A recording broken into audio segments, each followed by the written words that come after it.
जो सास अपना बहू के तकलीफ देती है, वो सास बेटी घर जा करके बेटी के घर उजाड़ देती है। जो बहू अपने सास के तकलीफ देती है, वो बहू मैके में जा करके मैके उजाड़ करके धर रख देती है। याद रखिए, यदि सास ने बहू के दुख देते हो तो जा करके बेटी घर देखिए कि उसका सास कितना दुख दे रही है। जो बहू ने सास के दुख देती है, वो बहू मैके में जा कर के देखिए कि उसका माँ के कितना दुख हो रही है। यही सब सोच करके ही चलना है। घर बर्बाद जो कर रही है, जो औरत घर बर्बाद करती है, वही देखिए कि जो सास ने बहू के दुख दे रही है, वही सास ने बेटी घर जा करके बेटी के घर उजाड़ देती है।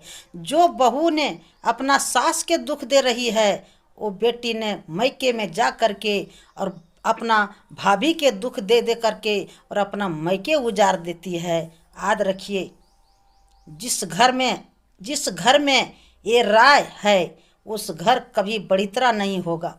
उस घर में लक्ष्मी कभी बरकत नहीं देंगे। उस घर में कभी बीमारी नहीं छूटेगा। उस घर में दरिद्र कभी नहीं जाएगा कहीं।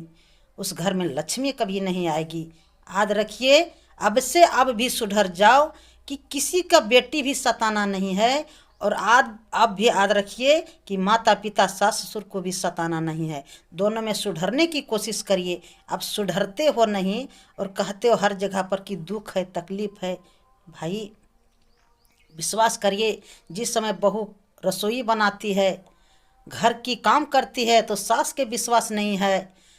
अब जब सास बाहर में काम करती है तो बहू के विश्वास नहीं है। उस जगह पर